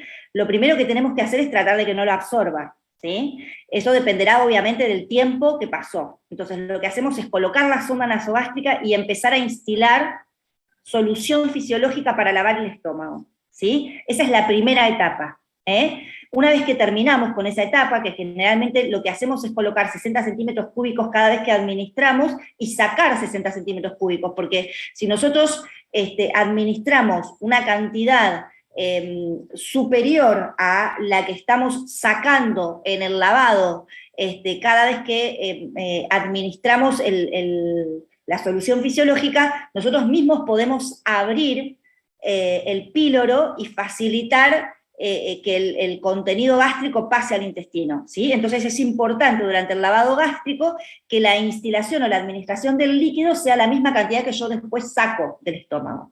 Esa es la primera etapa, que es el lavado gástrico. Una vez que eso terminó, se administra el carbón activado, que no lo podemos administrar como ese polvito que ustedes están viendo ahí, lo tenemos que diluir. Entonces lo diluimos o en agua o en solución fisiológica, como les había dicho hoy, en más o menos 100 centímetros cúbicos, se diluye bien y se pasa por la misma sonda que habíamos hecho previamente el lavado. Se pasa por la sonda, se clampea la sonda y se espera 1 hora. Y después lo que hacemos es pasar un catártico. Eso es básicamente lo que se suele hacer cuando sospechamos que la sustancia ingerida es una sustancia tóxica y que compromete la vida del paciente. ¿Estamos? Lo resumí de esa manera. ¿Se entendió? Esto que me preguntaba. Sí, profe, ahora sí. Sí. Bueno, perfecto. Sí, profe. Ok. Bueno, entonces vimos estas dos instancias que, como habíamos dicho, una tendía a tratar de que no se absorba, ¿sí? Como tenía como objetivo tratar de evitar la absorción del producto. La otra era la neutralización, en donde utilizábamos el carbón activado, y una última instancia que tenemos que tener en cuenta, a veces cuando no podemos hacer las anteriores, o aún habiendo hecho las anteriores, ¿sí? Por la toxicidad de los productos, es necesario también favorecer la eliminación, ¿sí? ¿Cómo favorecemos la eliminación de un producto que ingresó? Ustedes tienen que tener en cuenta que nosotros lo que tenemos que tratar es de que este producto esté en el organismo el menor tiempo posible, ¿sí? Porque cuanto menos tiempo esté en el organismo, menos posibilidad de generar daño tiene, ¿sí? Entonces, todas estas maniobras tienden precisamente a que el producto, sea cual fuere la sustancia en cuestión, esté el menos tiempo posible en nuestro organismo, porque el organismo no lo necesite, porque puede provocar cuadros de una toxicidad muy severa e importante, que en algunos casos pueda producir la muerte, o en algunos casos puede dejar secuelas transitorias o permanentes. Entonces, lo que nosotros tenemos que tratar es de que ese producto esté en el organismo el menor tiempo posible, ¿sí? Si no lo podemos hacer de una forma, debiéramos ver la forma de hacerlo de todas maneras. Entonces, ¿cómo hacemos para favorecer que este producto se elimine? hacemos, dependiendo siempre de las características farmacocinéticas del producto, o toxicocinéticas o toxicodinámicas del producto, utilizaremos una u otra manera de favorecer la eliminación, ¿sí? Dijimos que a través de las heces, por ejemplo, con un purgante, ¿sí? Con un purgante salino, les había nombrado recién el lactulón o la leche de magnesia, ¿sí? En algunos casos lo que hacemos es estimular la peristalsis, pero en otros casos simplemente producir una diarrea osmótica, como que lo que hace es tratar de facilitar la eliminación, ¿sí? Del producto a través de las heces, ¿sí? Esa es una de las maneras que tenemos, ¿sí? Otra de las formas es facilitar la eliminación a través de la orina, ¿sí? Entonces, ¿cómo hacemos para que el producto, que muchos de estos productos tóxicos tienen eliminación renal, o sea, su excreción es a través del riñón? ¿Cómo podemos utilizar esta, que forma parte de sus características toxicocinéticas, para que el producto se elimine lo más rápido posible? ¿Sí? ¿Cómo podemos utilizar lo que el producto tiene ya por sus características propias y tratar de eliminarlo a través del riñón? Entonces, para favorecer la eliminación a través de la orina podemos utilizar una hidratación, es decir, colocar un plan de hidratación parenteral, ¿sí? Que a través del aporte, ¿sí? De fluidos, ¿sí? Que puede ser dextrosa, puede ser fisiológico, puede ser Ringer, en fin, eso se evaluará de acuerdo al paciente y de acuerdo al producto en cuestión, eso se verá en cada caso, pero es el aporte de fluidos que tiene como objetivo facilitar que la diuresis del paciente se produzca, ¿sí? Es establecer un ritmo diurético constante para facilitar que aquellos tóxicos que tengan excreción renal se eliminen, básicamente, ¿sí? Entonces, hidratar al paciente es una de las posibilidades. La otra es lo que nosotros llamamos diuresis forzada, ¿sí?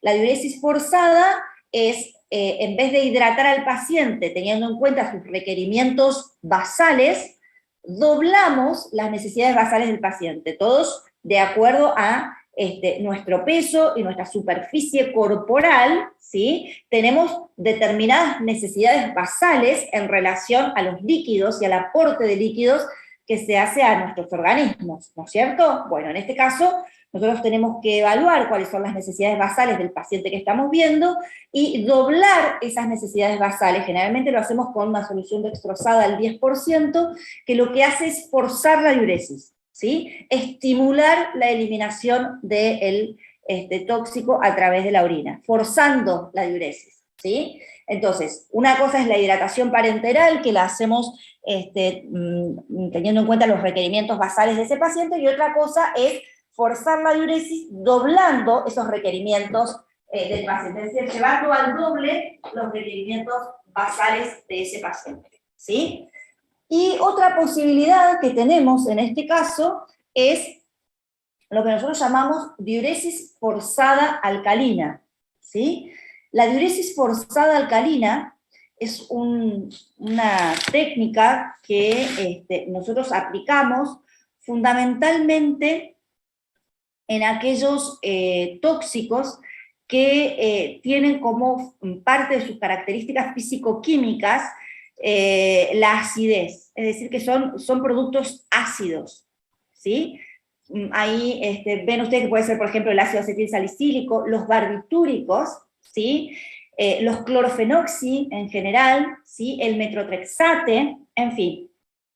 Hay muchos productos que son ácidos, ¿sí? Que tienen como características físico-químicas el hecho de que de ser productos ácidos y que por lo tanto en un medio alcalino se ionizan o se disocian, ¿sí? Entonces, ¿de qué hablamos cuando hablamos de diuresis forzada alcalina? Hablamos de alcalinizar la orina para favorecer la ionización de una sustancia ácida y facilitar de esta manera la eliminación. Administramos bicarbonato de sodio, generalmente de 2 a 3 miliequivalentes kilo, ¿sí?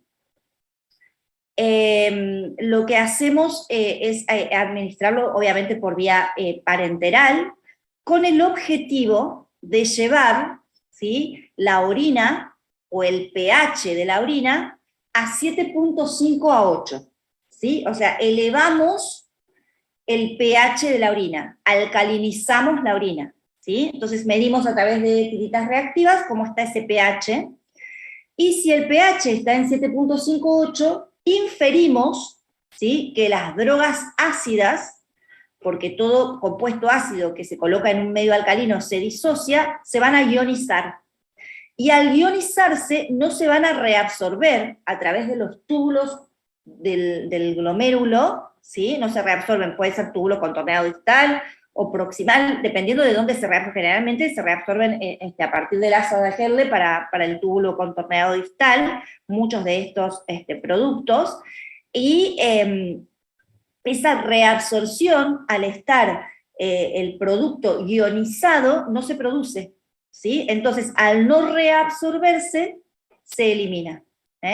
Entonces, son dos formas simultáneas que tenemos para favorecer la eliminación. Una es forzando la diuresis y la otra es alcalinizando el medio, ¿sí? A esto le llamamos diuresis forzada alcalina y tiene como objetivo tratar de eliminar del organismo, a través de la excreción renal, sustancias que son característicamente ácidas y que pueden producir cuadros tóxicos muy importantes, ¿sí? De hecho, uno de los cuadros tóxicos más graves que vemos, si bien ahora no es tan frecuente como era antes de la utilización de otros AINES, como el paracetamol, es la intoxicación por ácido acetilsalicílico a dosis únicas o a dosis múltiples, ¿sí?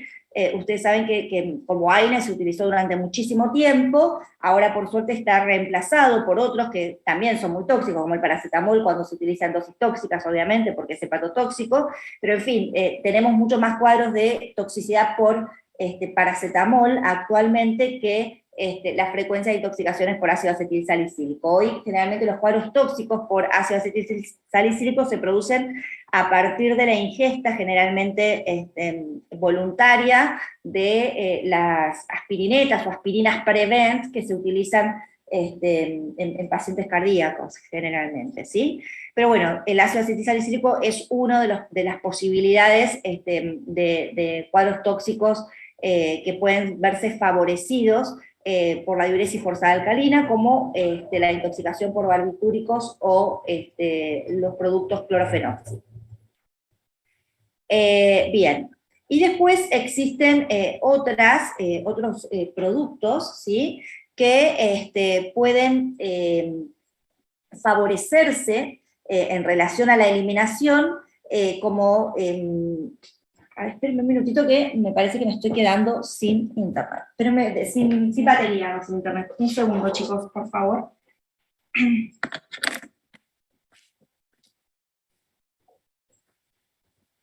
Ahí está.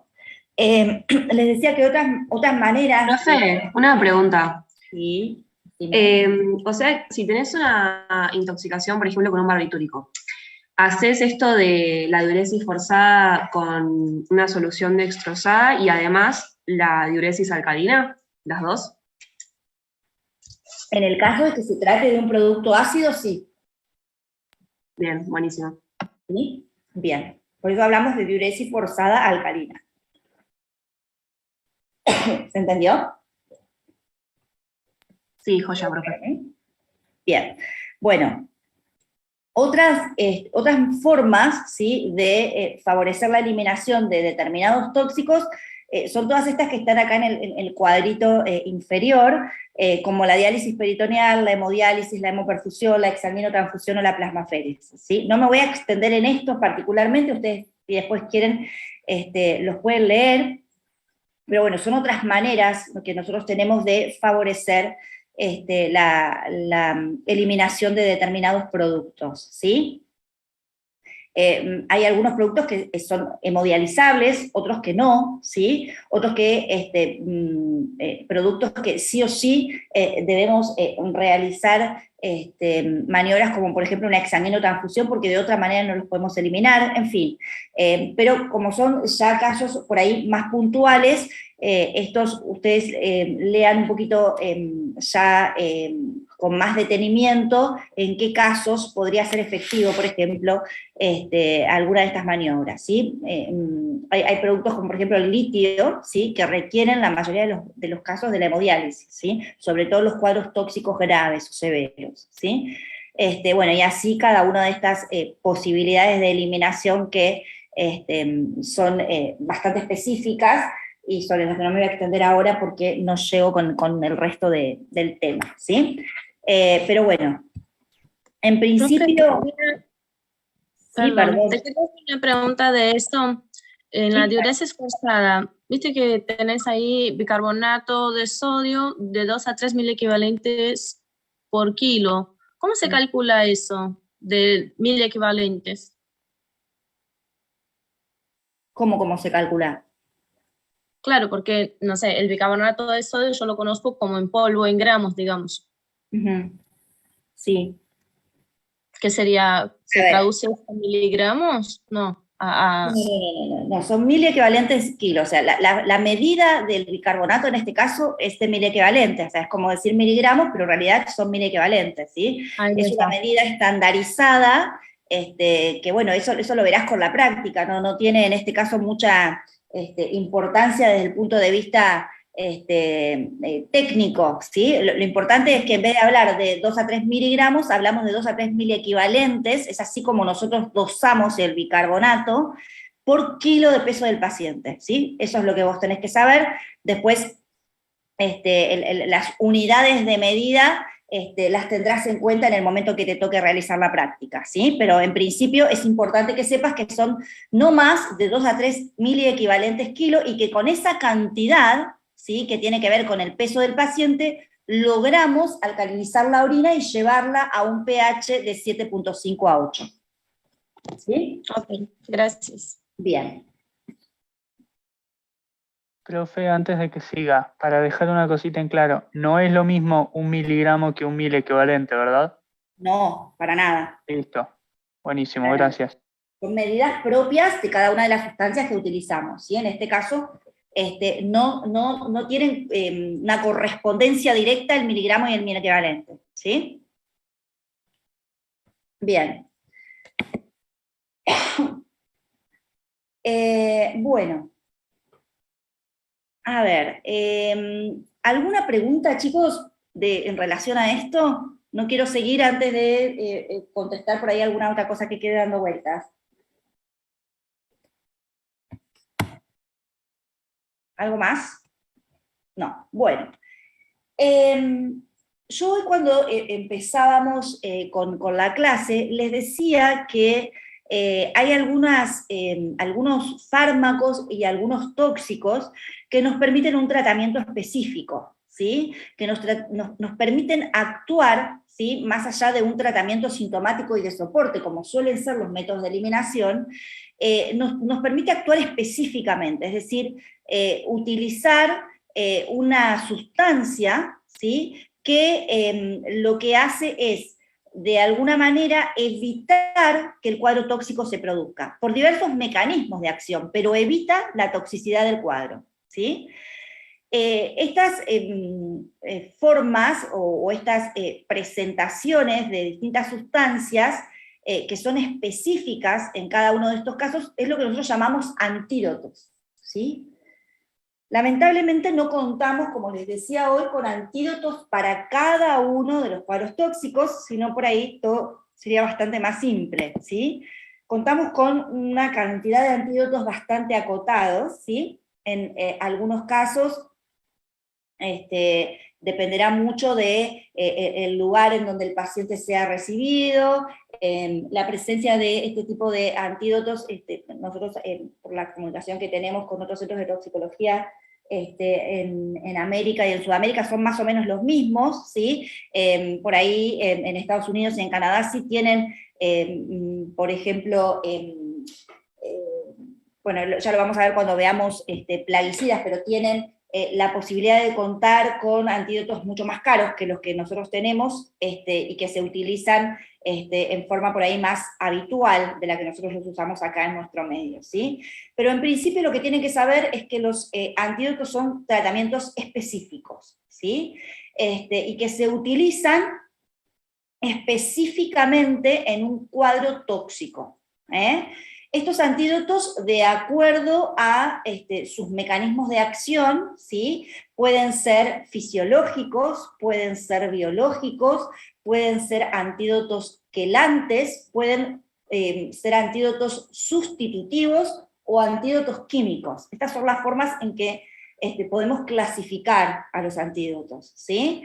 Y algunos de estos están en este cuadrito, ¿sí? Por ejemplo, el alcohol etílico al 96% es un antídoto sustitutivo, forma parte del grupo de antídotos sustitutivos, y se utiliza en las intoxicaciones por lo que nosotros llamamos alcoholes tóxicos, como el alcohol metílico o los glicoles, ¿sí? El etilenglicol, por ejemplo, ¿sí?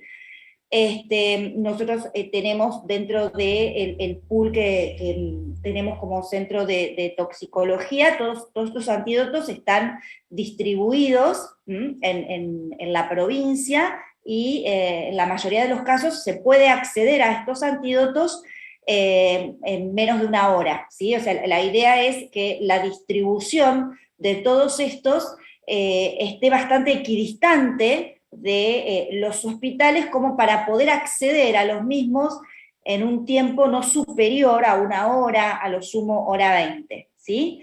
Entonces el alcohol etílico en ampollas que se utilizan al 70% es uno de los antídotos que se utiliza como específico, como antídoto químico en el caso de una intoxicación por metanol o por glicoles, ¿sí? La atropina, ya lo vamos a ver, es el antídoto específico que utilizamos en los cuadros de intoxicación por órganos fosforados, ¿sí? Fisostigmina o carbamatos, ¿sí? Son ampollitas que vienen de 5 mililitros y contienen 50 miligramos de atropina. No son las ampollas de atropina que suelen estar en los carros de paro, que es de 1 miligramo, ¿sí? 1 mililitro, 1 miligramo, generalmente tienen 0.1, ¿sí? O sea, en realidad tienen la cantidad que es propia de las ampollas de atropina de los carros de paro es de 1 miligramo, ¿sí? Como nosotros tenemos que utilizar grandes cantidades de atropina cuando hablamos del tratamiento de cuadros tóxicos inducidos por órganos fosforados, las ampollas que se utilizan son de 50 miligramos de atropina, ¿sí? El dimercaprol oval, que es un antídoto quelante, ¿sí? Que se utiliza especialmente en las intoxicaciones por mercurio, arsénico, plomo, etcétera. El heptacálcico también es un quelante, ¿sí? Que también se utiliza en intoxicaciones por plomo, cobre, níquel, cadmio, ¿sí? Manganeso. El flumacenil, ¿sí? Que es un antagonista y se utiliza en ampollas de 5 mililitros cuando sospechamos que el cuadro tóxico que estamos evaluando fue producido por benzodiazepinas. La N-acetilcisteína, ¿sí? Que se utiliza, por ejemplo, en las intoxicaciones por paracetamol, cuando la dosis interviniente o la dosis a la que fue ingerido el paracetamol es una dosis tóxica, ¿sí? Hablamos de dosis tóxicas de paracetamol cuando superan los 140 miligramos kilo, ¿sí? En los niños, 140 miligramos kilo en los niños, y 7 gramos en el adulto, ¿sí? Esta dosis es una dosis potencialmente hepatotóxica, ¿sí? En ese caso, nosotros comenzamos con la administración de N-acetilcisteína, ¿sí? Perdón, no escuché. 140 para niños y adultos, ¿cuánto? 140 miligramos kilo en niños. Sí, sí. ¿Y para adultos? 7 gramos. 7 gramos gracias. en dosis única. ¿Sí? Gracias. Bien. Después la naloxona es un antídoto que se utiliza específicamente en la intoxicación por opiáceos, en algunos cuadros tóxicos por alcohol, alcohol etílico. Las pralidoximas, que es el contratión, que les decía hoy que es mucho más habitual, por ejemplo, en Estados Unidos o Canadá, que nosotros carecemos de esto por el costo que tienen estas ampollas. La vitamina K, cuando el cuadro tóxico está producido por rodenticidas, que afectan los factores K dependientes. Bueno, en fin. Estos son muchos de los antídotos que se utilizan para hacer tratamientos específicos. El Centro de Referencias Toxicológicos de la provincia, además del asesoramiento que se brinda, como les decía inicialmente, es un centro de distribución de antídotos, ¿sí? Se distribuyen los antídotos de acuerdo a la región sanitaria, con la idea precisamente de que la accesibilidad a los mismos sea, como les decía recién, en un tiempo no superior a 1 hora, ¿sí? En la totalidad de la provincia. Bueno, chicos, hemos terminado con la primera parte, ¿sí? de la clase. Les quería comentar lo siguiente. Habitualmente la clase empieza a las 2 de la tarde y la idea es terminarla a lo sumo a las 4, 4 y cuarto, ¿sí? Como la primera clase siempre tiene esto de que entre que entramos todos y surgen algunas dudas en relación a cuestiones administrativas y bueno, todo lo demás, se hace un poco más prolongada. Yo suelo dividir la clase, ¿sí? Y más o menos alrededor de las, mira, ya nos pasamos, pero más o menos alrededor de las 14:45, 4 menos cuarto, 15:45, hacer un pequeño recreíto de unos minutos y después empezar nuevamente con la clase. No va a poder ser hoy por los tiempos, así que vamos a dar comienzo. Les voy a dar un pantallazo general de drogas depresoras, ¿sí? Lo que nosotros llamamos, que es la clase que sigue, que son todas las alteraciones del sistema nervioso central inducidas por drogas depresoras o fármacos depresores, o tóxicos, ¿sí? Que impactan sobre el sistema nervioso central induciendo depresión. Vamos a ver este tema bastante acotado, pero les quiero decir 2 o 3 cosas que para mí son importantes que tengan en cuenta, ¿sí? Así que antes de pasar a este tema, díganme si necesitan alguna explicación en relación al tema anterior. Yo mientras voy a ir poniendo el otro tema. No, una pregunta de los antídotos, ¿cuáles son los que no tenemos que dejar de saber? No sé si se puede hacer esa pregunta, pero... Sí, a ver, esto siempre surge, ¿no? Durante la cursada. Disculpen, me voy a tomar un minutito nada más para hacerles una acotación con respecto a esto. Por eso probablemente no podamos ver la totalidad de la clase después, pero creo que es importante. Ustedes tienen la tendencia, entiendo que como todos los que hemos estado en la instancia de estudiantes, ¿sí?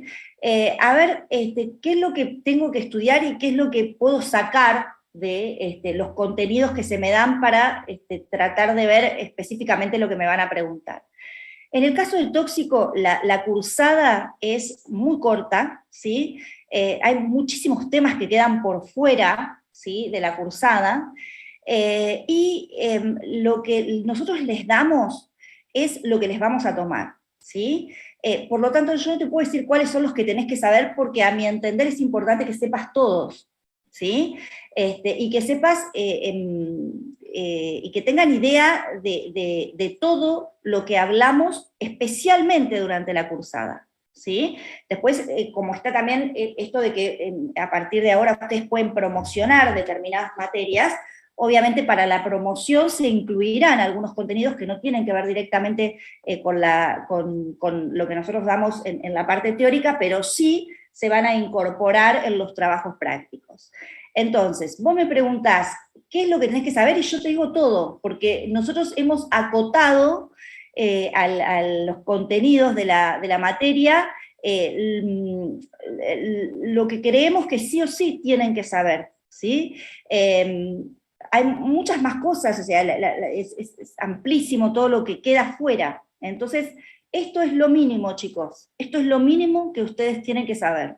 La semana pasada tomé parcial y tomé finales, y la verdad es que yo no sé si el tema de la pandemia les ha complicado la presencialidad en el momento de dar examen, y les cuesta mucho dar exámenes presenciales, pero el nivel en relación a la capacidad de poder expresarse con términos médicos adecuados, poder tener un abordaje de cuestiones mínimas, la verdad que por lo menos no me había pasado durante toda la pandemia, en donde tomamos en forma virtual, fue terrible, terrible. O sea, tenemos una cantidad de desaprobados, y la verdad es que los contenidos son más o menos los mismos que dimos durante la pandemia, son más o menos, incluso ahora estamos dando y reforzando un montón de cosas que no habíamos tenido en cuenta antes. Bueno, en fin, un montón de cosas que a nuestro entender se han mejorado en la cursada, pero por esto de a ver qué es lo mínimo que puedo saber, o cuánto del contenido que ustedes me dan puedo sacar, creo que se equivocan a la hora de presentarse a dar un examen, y no lo aprueban, ¿sí? Así que ante esa pregunta, y para que les sirva a todos, esto es lo mínimo que ustedes tienen que saber. Por lo tanto, en relación a los antídotos y en relación al resto de los temas, si vos me preguntás qué es lo que tenés que saber, todo, básicamente, ¿sí? Y entiendan que es así, y entiendan que para presentarse a rendir la materia, tienen que saber lo que se dio en la cursada, todo, sin excepción, ¿sí? Entiendan que van a ser médicos, que no pueden seguir pensando que van a dar examen y nada más, sino que en poco tiempo tienen que tener todos estos contenidos en su cabeza para poder dirimir diagnósticos y para poder abordar a un paciente que necesita de ustedes de la forma más idónea posible. Así que, a tu pregunta, tienen que saber todo lo que nosotros les damos durante la cursada, más la posibilidad de aplicar, en la medida en que se pueda, prácticamente en casos clínicos, esta parte teórica. ¿Sí? Bien. Bueno, vamos entonces a pasar a el otro tema. Espérenme un minutito.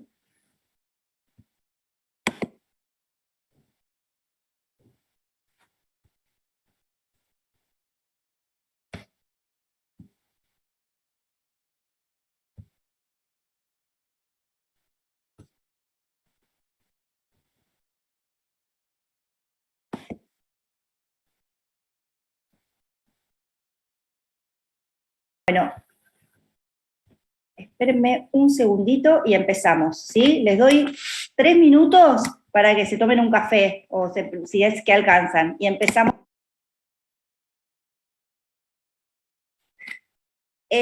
Primero, que existe un grupo de sustancias que impactan directamente sobre el sistema nervioso central y que pueden producir depresión del sistema nervioso central, ¿sí? Estos agentes tóxicos pueden inducir al coma del paciente, ¿sí? Cuando hablamos del coma, hablamos de un espectro de situaciones que pueden ir deteriorando el sensorio y pueden ir desde la somnolencia hasta el coma profundo, ¿sí? No me voy a extender en el concepto de coma, pero ustedes saben que previo a esto puede aparecer somnolencia, estupor, ¿sí? Son todos cuadros progresivos de deterioro del sistema nervioso que pueden llevar o terminar en el coma, ¿sí? Todos estos agentes tóxicos que están aquí pueden ingresar al organismo de diversas maneras, ¿sí? Los gases, como el monóxido, entrarán por vía inhalatoria, algunos entrarán por vía cutánea, algunos entrarán... Esto dependerá de la vía de absorción de cada uno. Lo importante es que pueden impactar y llegar al paciente a un cuadro severo de coma, ¿sí? o simplemente a un cuadro caracterizado por deterioro del sensorio, ¿sí? Entonces, ¿qué es lo que yo creo que tienen que tener en cuenta? ¿Sí? En un paciente en coma, ¿sí? Con una abolición absoluta, o sea, cuando hablamos de coma hablamos de deterioro de la conciencia y abolición de reflejos, en general, ¿sí? Esto en una escala de Glasgow puede tener más o menos, podemos hablar de un Glasgow cuando hablamos de un Glasgow de 8 en 15, ya sabemos que es un paciente que necesita, por ejemplo, de una intubación, ¿no es cierto?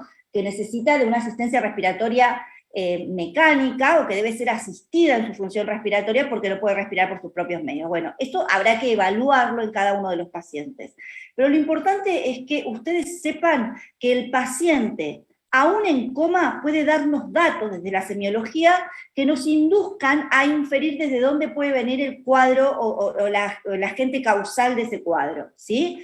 Un coma que además tiene una hipotonía marcada nos puede ayudar a pensar en que la sustancia causante puede ser una benzodiazepina, ¿sí? Un coma con hipotonía y miosis, por ejemplo, puede, ni hablar si a esto le sumamos, por ejemplo, un aliento etílico, puede inducirnos a hacer pensar que, que el agente tóxico implicado es el alcohol, ¿sí? Un coma en donde tenemos, por ejemplo, hipotonía más miosis, pero además hay depresión respiratoria, tenemos que ver si puede ser, cuando hablamos de hipotonía, pero hay una miosis puntiforme, la mayoría de las veces es por opiáceos, ¿sí? Pero puede haber depresión respiratoria tanto en opiáceos como en barbitúricos. En fin, son todas estas cosas que nos tienen que tenemos que tener en cuenta a la hora de explorar al paciente, ¿sí? Y de entender que el paciente en coma nos puede aportar un montón de datos, ¿sí? Que nos induzcan a pensar cuál puede haber sido ese agente causal, ¿sí? Este cuadrito me parece que es bastante claro, que es importante que lo puedan tener en cuenta, ¿sí?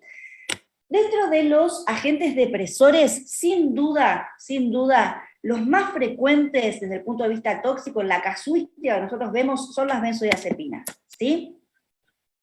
Para hablar de benzodiazepinas, lo que tienen que tener en cuenta es que dentro de los agentes depresores son por ahí uno de los más seguros, ¿sí? Y que la verdad es que los cuadros más graves se producen cuando hay una coexistencia, es decir, cuando las benzodiazepinas se ingieren con otros depresores, o sea, hay un sinergismo con otros depresores. Generalmente solos no llegan a producir cuadros graves, pero cuando hay coingestas, es decir, cuando además de las benzodiazepinas intervienen en el cuadro tóxico otros depresores como opiáceos, barbitúricos, neurolépticos, en fin, otros depresores, ese cuadro inicial, que podría ser un cuadro no muy importante, puede resultar en un cuadro de muchísima mayor gravedad, ¿sí? La suspensión brusca de las benzodiazepinas puede provocar cuadros de abstinencia como en la mayoría de los depresores, ¿sí?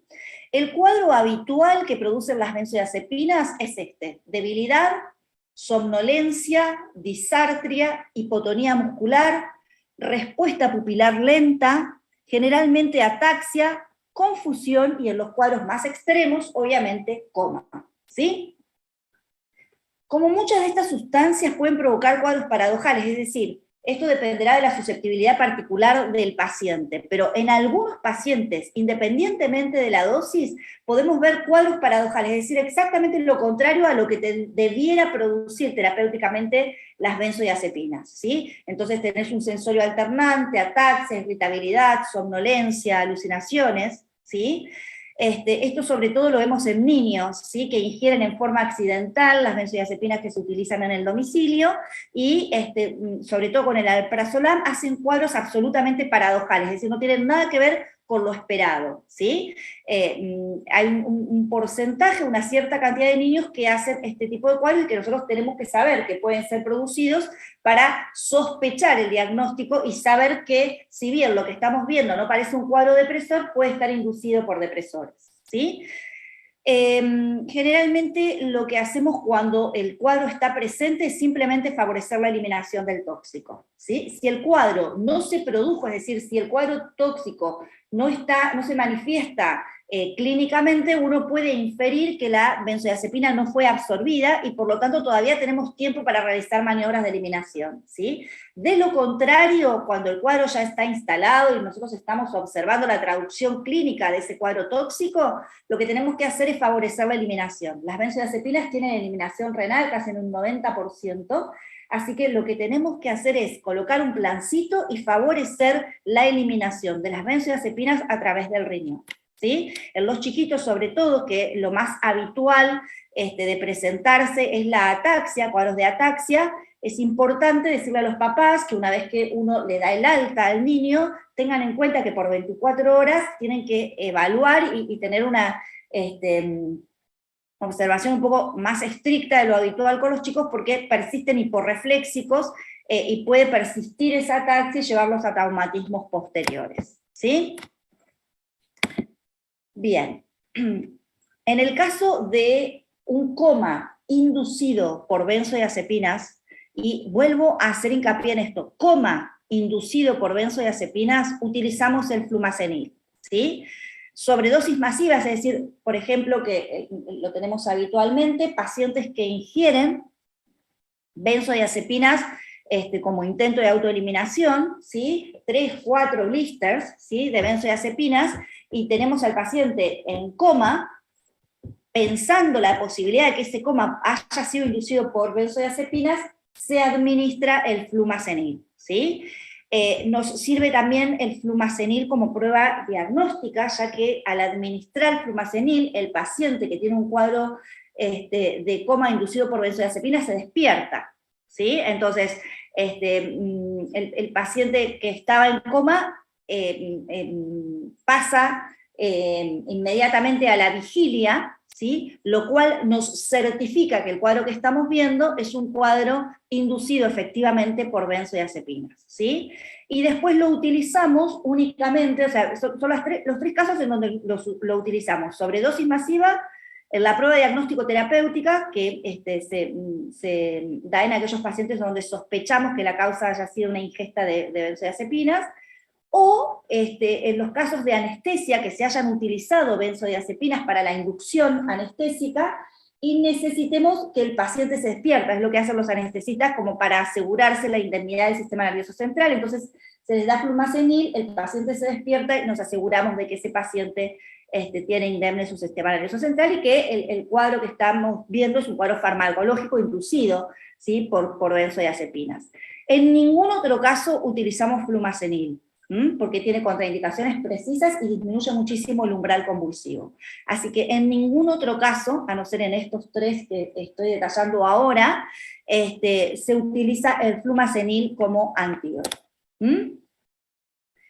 Y como no quiero extenderme más en el tiempo, les voy a decir dos cositas nada más, los barbitúricos los van a leer ustedes, en relación a los neurolépticos, ¿sí? Nosotros tenemos, así como utilizamos la atropina en la intoxicación por órganos fosforados, una prueba que hacemos con difenhidramina en los casos en los que los pacientes ingieren neurolépticos, ¿sí? O sea, los neurolépticos o antipsicóticos, que pueden ser típicos o atípicos, ¿sí? Pueden producir cuadros, en el caso de una sobredosis, que sean muy similares a cualquier otro depresor, ¿sí? Ataxia, confusión, miosis, en algunos casos puntuales midriasis, depresión del sensorio, visión borrosa, boca seca, en algunos casos retención urinaria, ¿sí? Arritmias ventriculares o supraventriculares, un QRS ensanchado, ¿sí? Este es el cuadro típico de la intoxicación o la sobredosis por neurolépticos. Pero existe un cuadro que es idiosincrático y que es el que más vemos en cuanto a frecuencia, que es el extrapiramidalismo, que puede ser inducido incluso por una dosis terapéutica de neurolépticos, o por la ingesta de un solo neuroléptico, ¿sí? Ya sea en forma accidental o, por ejemplo, utilizado como una droga de abuso, ¿sí? Las crisis extrapiramidales que produce los neurolépticos se dan generalmente por un desbalance, ¿sí? Entre el sistema dopaminérgico y el sistema colinérgico, ¿sí? El hecho de que los neurolépticos tengan como mecanismo de acción la supresión o el antagonismo de los receptores dopaminérgicos, ¿sí? Por lo tanto, el sistema dopaminérgico es inhibido por los neurolépticos, hace que en la misma manera se vea exacerbada la parte colinérgica, ¿sí?, que inducen los neurolépticos. Entonces se produce un desbalance entre los efectos dopaminérgicos y los efectos colinérgicos, que en realidad es por inhibición de los receptores dopaminérgicos. Entonces, este efecto va a llevar a que el paciente presente un cuadro de hipertonía, rueda dentada, trismus, cialorrea, sudoración, distonía laríngea, ¿sí?, que necesita de una administración o de un antídoto específico que es la difenidramina, ¿sí? La difenidramina se administra a razón de 1 miligramo kilodosis y este cuadro se revierte absolutamente, ¿sí? Es un antídoto específico, ¿sí? En fin, no tenemos más tiempo, la verdad que no sé si ustedes tienen otras materias, pero yo no me puedo extender más. En la próxima clase les voy a volver a explicar esto del extrapiramidalismo y les voy a dar rapidito una parte que no puedo dar ahora, que es de opiáceos, ¿sí? Así que les pido por favor que vuelvan a ver la materia, porque en los primeros 5 minutos de la clase que viene voy a evacuar cualquier duda que tenga que ver con esto y voy a terminar de darles con más detenimiento el síndrome extrapiramidal y la intoxicación por opiáceos, ¿sí? Así que bueno, no me puedo extender más en el tiempo y cualquier duda la evacúo la próxima clase, chicos, ¿sí? Bárbaro, profe. Dale, profe. Por favor, les pido que lean el tema, porque el momento para sacarse dudas va a ser ese ratito que tengamos y que podamos aprovechar bien en la próxima clase, ¿eh? Bueno, que tengan una buena tarde, nos volvemos a encontrar el martes. Perfecto, profe, gracias. Muchas gracias.